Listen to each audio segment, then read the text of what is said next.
Hi అండి అందరికీ. ఈరోజు నేను కిచిడి తయారు చేస్తున్నాను. దానికి కావాల్సింది ఒక అరగంట ముందుగా నానబెట్టుకున్న 3 కప్పుల రైసు, 1 కప్పు ఎర్ర కందిపప్పు, ఒక 2 బంగాళదుంపలు, 2 క్యారెట్, 2 ఉల్లిపాయలు, 4 పచ్చిమిర్చి, కొంచెం కొత్తిమీర, 1 స్పూను అల్లం వెల్లుల్లి పేస్టు, 2 రెబ్బల కరివేపాకు. ఇప్పుడు తయారీ విధానం చూద్దాం. ముందుగా స్టవ్ వెలిగించుకొని ఒక గిన్నె పెట్టుకుందాం. సరిపడా ఆయిల్ వేసుకోవాలి.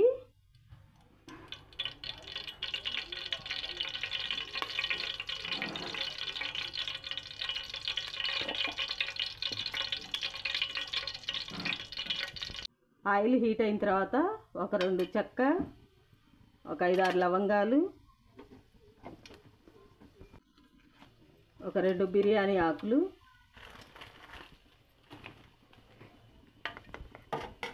లవంగాలు కొంచెం ఫ్రై అయిన తర్వాత సన్నగా తరిగి పెట్టుకున్న ఉల్లిపాయలు, పచ్చిమిర్చి, క్యారెట్, బంగాళదుంప మొత్తం వేసుకొని ఫ్రై చేసుకోవాలి. ఈ త్వరగా ఫ్రై అవ్వాలంటే 1 స్పూను సాల్ట్ వేసుకుంటే తొందరగా ఫ్రై అవుతాయండి. 1 స్పూను సాల్ట్ వేసుకుంటున్నాను.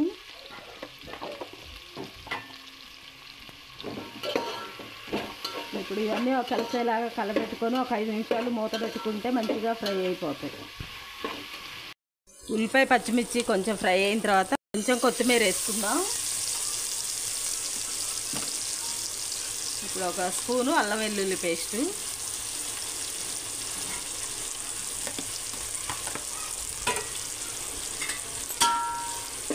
ఇది మొత్తం కలిసేలాగా ఒకసారి కలుపుకొని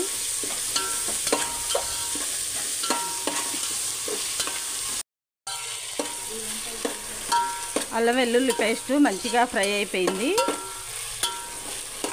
ఇప్పుడు కొంచెం పసుపు వేసుకుందాం.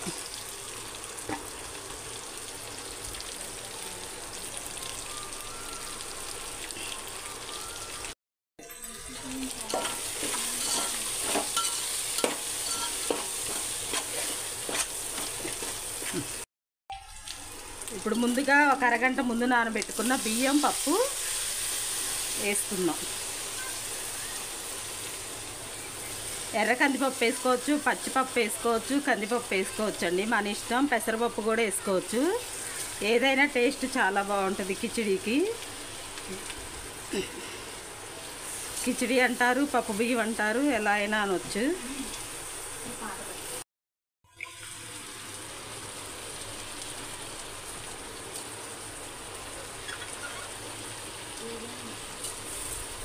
బియ్యం వేసుకున్న తర్వాత ఒకసారి మొత్తం కలిసేలాగా ఇలా కలుపుకోండి. ఒక 5 నిమిషాలు ఆయిల్లో ఈ బియ్యం వేగితే టేస్ట్ చాలా బాగుంటుందండి. కొంతమంది ఎసరు పోసి ఎసరు వచ్చిన తర్వాత వేస్తారు. అలా కన్నా ఇలా చాలా బాగుంటుంది. ఒకసారి ట్రై చేసి చూడండి.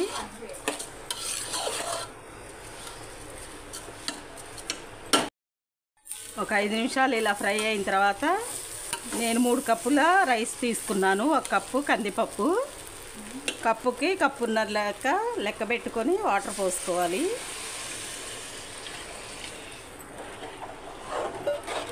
నాలుగు కప్పులకి 6 కప్పులు వాటర్ పోసుకోవాలి. ఒక్కొక్క కప్పుకి కప్పున్నర లెక్క వాటరు. ఇప్పుడు ఒకసారి ఇలా మొత్తం కలబెట్టుకొని ఒక 10 నిమిషాలు మూత పెట్టి సిమ్లో పెడితే వేడి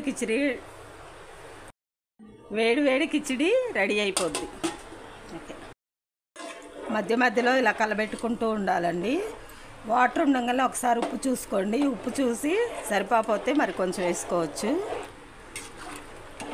మధ్యలో ఇలా కలబెట్టుకొని ఒకసారి పొంగొచ్చే వరకు ఉండి సిమ్లో పెట్టుకోవాలి స్టవ్. ఇప్పుడు స్టవ్ సిమ్లో పెట్టుకుంటే మంచిగా ఉమ్మగిల్లిద్దండి రైసు.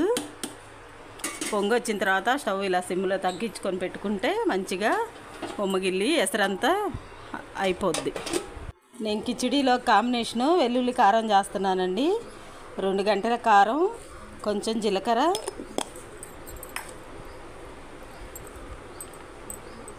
ఒక అర స్పూను పసుపు,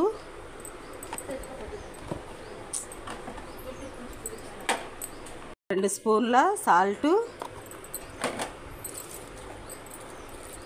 ఒక 7-8 ఉల్లిపాయలు, ఒక 7-8 ఎల్లుల్లిపాయలు. ఇప్పుడు ఇది మిక్సీ పట్టుకొని తాలింపు పెట్టుకుందాం. కిచిడి కాంబినేషన్ బాగుంటుందండి. ఎల్లుల్లి కారం కానీ, టమాటా చట్నీ కానీ, ఆలుగడ్డ కూర్మా కానీ ఏదైనా సరే బాగుంటుంది. నేను ఎల్లుల్లి కారం చేసుకుంటున్నాను.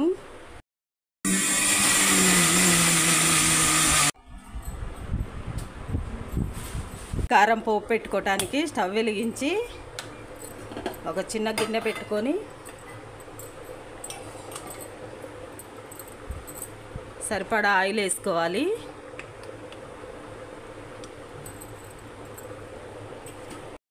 ఆయిల్ హీట్ అయిన తర్వాత పోపు గింజలు, కొంచెం పచ్చిపప్పు ఎక్కువ వేసుకోండి, బాగుంటుంది కరకరలాడుతా. అవి కొంచెం ఫ్రై అయ్యేదాకా సిమ్లో పెట్టుకోవాలి స్టవ్. పోపు గింజలు మంచిగా ఫ్రై అయినాయి. ఇప్పుడు ఎండుమిర్చి, కొంచెం కరివేపాకు, కొంచెం ఇంగువ స్మెల్ బాగుంటుందండి. ఇంగువ ఇవి కూడా మంచిగా ఫ్రై అయిన తర్వాత స్టవ్ బంద్ చేసి కారం వేసుకుందాం. స్టవ్ మీద పెట్టి కారం వేస్తే కారం నల్లగా మాడిపోద్దండి. స్టవ్ బంద్ చేసిన తర్వాత కారం వేసుకోవాలి. ఆయిల్ వేడిగా ఉండగానే ఈ కారం వేసి మొత్తం కలిసేలాగా ఒకసారి కలుపుకుంటే వెల్లుల్లి కారం రెడీ అయిపోద్ది.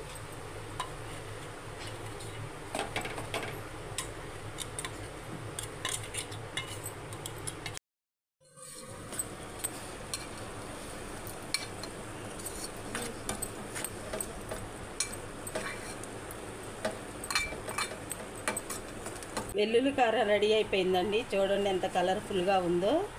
ఇప్పుడు రైస్లో వేసుకొని తింటే చాలా బాగుంటుంది. ఒకసారి ఇలా ట్రై చేసి చూడండి. ఇదిగోండి అన్నం కొంచెం ఒక 2 నిమిషాలు ఉమ్మగిలితే వేడి వేడి కిచిడి రెడీ అయిపోద్ది. ఎసరు మొత్తం ఇనికిపోయినాయండి. ఒక 2 నిమిషాలు ఉంటే వేడి వేడి కిచిడి రెడీ అయిపోద్ది. కిచిడి రెడీ అయిపోయిందండి. ఇప్పుడు కొత్తిమీర కొంచెం వేసుకొని స్టవ్ బంద్ చేసుకుందాం.